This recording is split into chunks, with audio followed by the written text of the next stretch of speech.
My top five favorite athletes growing up. Number one was shortstop Ozzie Smith of the Cardinals.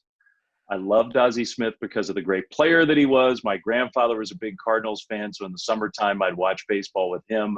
But really, truly, as a little kid, watching Ozzie do his backflip coming onto the field was such a thrill. It's a good lesson for all of us what makes kids excited about sports. But anyway, Ozzie Smith for the backflip and the great shortstop that he was.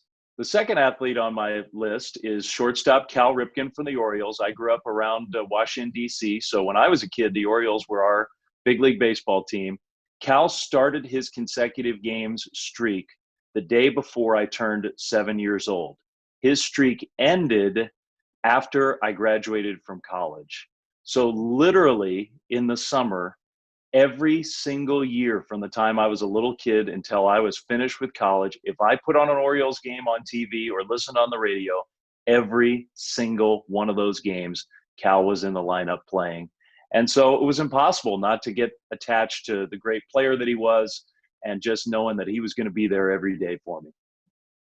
The third athlete on my list is Alonzo Mourning. Now, not Alonzo from the NBA, but Alonzo from college. I was a big Georgetown Hoyas basketball fan as a kid. And Patrick Ewing and that era of Georgetown, I was a little too young to fully appreciate how great those players were.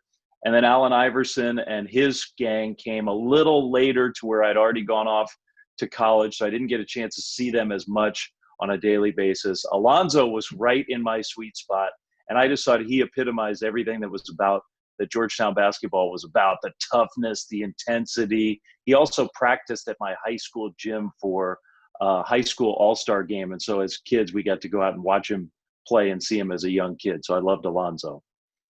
The fourth player on my favorites list was Art Monk, wide receiver for the Washington Redskins. I was a huge Redskins fan growing up, not so much anymore, but as a kid, that was the place to be, RFK Stadium. They were so good every year.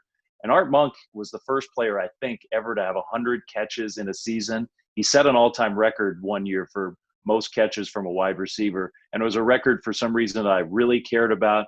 He was Mr. Consistency. I loved Art Monk.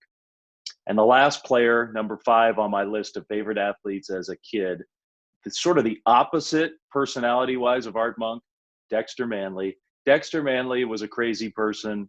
He was a great player. He had a huge personality, and I loved the fact Dexter never shied away from the fact that he had a lot of personal problems. He ended up being suspended from the league for drug addiction. He admitted he was functionally illiterate. All these things, to me, it made him more relatable, more likable. He was honest and open about the struggles he had had. He loved the fans, and we loved him back. Dexter Manley.